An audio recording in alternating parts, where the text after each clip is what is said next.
Hey guys, तो आज हम बात करने वाले हैं वीडियो के अंदर माइकोप्लाज्मा, जो कि आपके क्लास 11 के चैप्टर नंबर 2 का ये मोनेरा का ये टॉपिक है। सो चलिए दोस्तों, ज़्यादा देर ना करते शुरू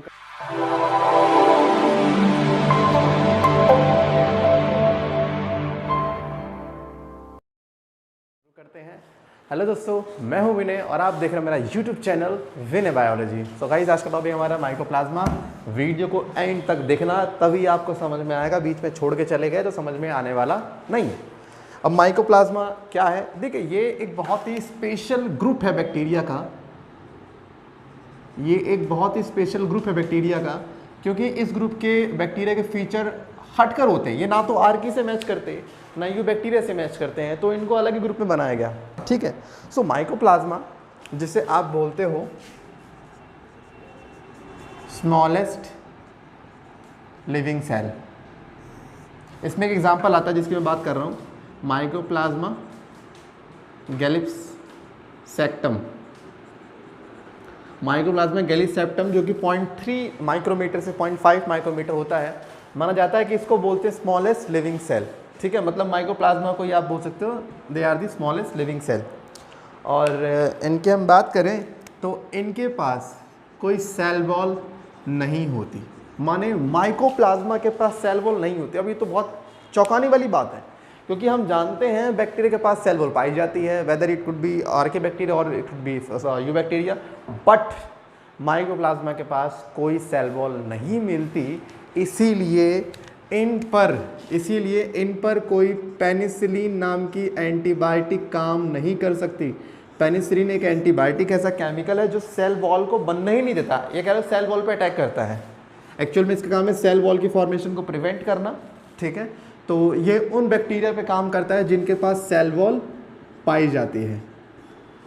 अगर मान लीजिए आपको कोई एक ऐसा बैक्टीरिया इन्फेक्ट कर रहा है जिसके पास सेल वॉल है, आप पेनिसिलिन यूज़ करिए। पेनिसिलिन उन सारे बैक्टीरिया को मार देगा जिनके पास सेल वॉल है, क्योंकि ये सेल वॉल पे एक्शन करता है। लेकिन अगर किसी के पास सेल वॉल ही नहीं है तो क्या उस पर एक्शन कर पाएगा पेनिसिलिन? नो भाई, ये हो गया तुम्हारा, दिस इज द माइकोप्लाज्मा। और माइकोप्लाज्मा कोई सेल वॉल नहीं है, क्योंकि सेल वॉल नहीं है इसीलिए पेनिसिलिन माइकोप्लाज्मा को अफेक्ट नहीं कर पाता, जस्ट बिकॉज ऑफ ये काम करता है सेल वॉल पर और वो इसके पास है नहीं। तो इसका मतलब ये नहीं कि जो माइकोप्लाज्मा है इसे कोई अफेक्ट ही नहीं कर सकता। अलग अलग एंटीबायोटिक बनी है, जैसे कि स्ट्रेप्टोमाइसिन, क्लोरामफेनिकॉल,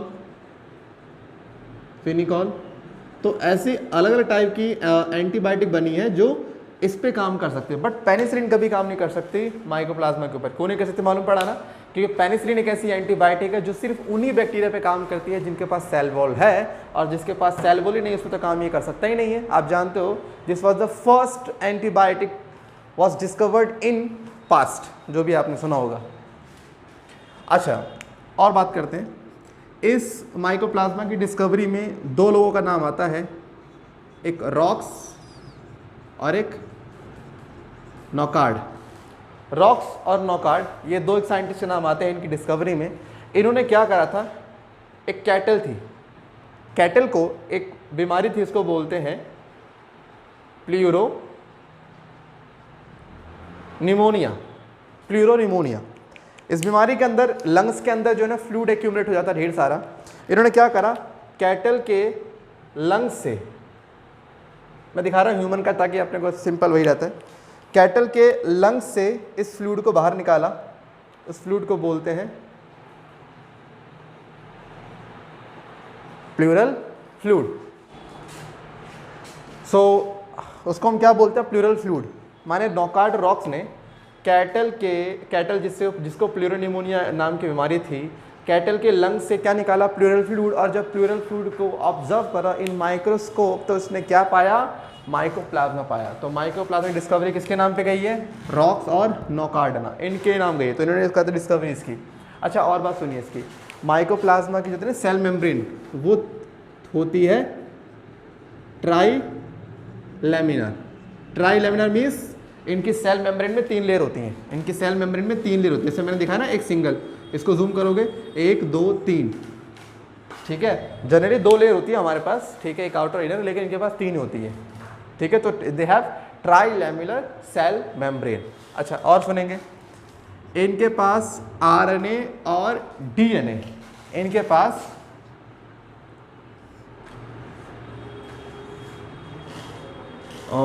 चलो मैं चेंज करता हूँ, शायद आपको दिख नहीं रहा होगा। इनके पास आरएनए और डीएनए दोनों पाए जाते हैं, ठीक है, आरएनए और डीएनए। ये एसएस आरएनए, ये मिलता है डीएस डीएनए, माना single stranded double stranded DNA, ठीक है। आप जानते होंगे शायद कि अगर ऐसा है तो ये सिंगल स्ट्रैंड हो जाएगा, और अगर ऐसा है तो ये डबल स्ट्रैंड, तो इसको सिंगल इसको डबल। तो इनके पास single strand RNA, double strand DNA, और इनके पास कोई भी सेल ऑर्गेनेल नहीं होता है एक्सेप्ट राइबोसोम को छोड़ के, ये तो इनके पास पाया जाता है।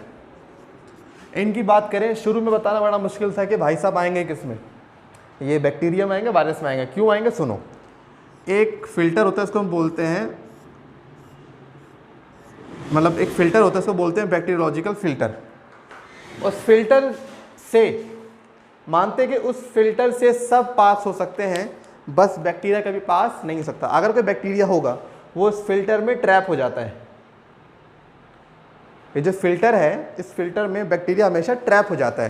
तो अगर हमें पहचान करनी है कि किसी चीज़ में बैक्टीरिया है कि नहीं, तो हमें करना क्या है, उस सैंपल को लेना है, इसके ऊपर डालना है, और यहाँ पर अगर से बैक्टीरिया होगा तो यहाँ पर कहीं ना कहीं आपको वो मिल जाएगा। तो ये भी बैक्टीरिया है। जब इनको फिल्टर से पास कराया गया ना, ये फिल्टर से पास हो गए, फिल्टर से क्या हो गए, पास। और बैक्टीरिया कभी इस फिल्टर से पास नहीं हो सकता, लेकिन ये पास हो गया। अब माइकोप्लाज्मा अगर पास हो गया तो क्या बैक्टीरिया नहीं है? आप खुद देखिए ना कि इस फिल्टर से कोई बैक्टीरिया पास नहीं हो सकता, लेकिन माइकोप्लाज्मा इस फिल्टर से क्रॉस हो जाता है। तो माइकोप्लाज्मा बैक्टीरियोलॉजिकल फिल्टर में नहीं मिलता अपने को। अगर हम ढूंढने निकलेंगे, हम सोचेंगे ये फंस जाए उस फिल्टर में, फंसेगा ही नहीं, ये बाहर निकल जाएगा। तो कई लोगों को लगा कि ये वायरस तो नहीं है, लेकिन अब मालूम पड़ा कि वायरस भी नहीं है। कैसे नहीं है भैया? वायरस जो होता है ना, वो नॉन लिविंग इन्वायरमेंट में सर्वाइव नहीं करता। वायरस नॉन लिविंग कंडीशन में मल्टीप्लाई नहीं करता, लेकिन ये जो है ये नॉन लिविंग कंडीशन में मल्टीप्लाई कर जाता है। अब इसका मतलब वायरस भी नहीं है। तो दिक्कत थी कि है क्या, वायरस है बैक्टीरिया है? तो हमने कहा भैया ये बैक्टीरिया ही है, लेकिन ऐसा बैक्टीरिया जो वायरस से मेल खाता है। तो मोनेरा के अंदर अगर पूछा कोई ऐसा बैक्टीरिया जो वायरस से मेल खाता है, तो वो है कौन? माइकोप्लाज्मा। क्योंकि ये उस फिल्टर से निकल जाता है जिसमें कोई बैक्टीरिया निकल नहीं सकता, लेकिन ये निकल जाता है। अच्छा, पूछेंगे वायरस क्यों नहीं है? क्योंकि ये मल्टीप्लाई नहीं करता एबायोटिक कंडीशन में, एबायोटिक कंडीशन में मल्टीप्लाई कर जाता है, दैट्स वाई वायरस नहीं है। ठीक है, तो ये चीज़ होगी इसकी, राइबोसोम और आरएनए डीएनए। और ये इसको क्यों बोलते हैं। एक बात और, इनकी शेप की बात करें तो हम बोलते हैं इनकी शेप होती है प्लायोमॉर्फिक। प्लायोमॉर्फिक समझते हो? Pleo means more than one, morphic means shape. So इनकी शेप कोई फिक्स नहीं होती, इनकी शेप वेरी करती रहती है। क्यों भैया? सेल वॉल तो इनके पास है नहीं। अब जब सेल वॉल नहीं है तो इनकी शेप को कोई फिक्स शेप नहीं मिली, तो अपनी शेप को ये चेंज करते हैं, कभी स्फेरिकल, कभी इस तरह से, इनकी शेप वेरी करती रहती है। और जिनकी शेप बदलती रहे उस शेप को हम क्या बोलेंगे? प्लायोमॉर्फिक शेप। और इनकी कैसी होती है? प्लायोमॉर्फिक शेप होती है। तो यहाँ पे हमने कौन कौन से पॉइंट देखे? ये स्मॉलेस्ट लिविंग सेल हो गए।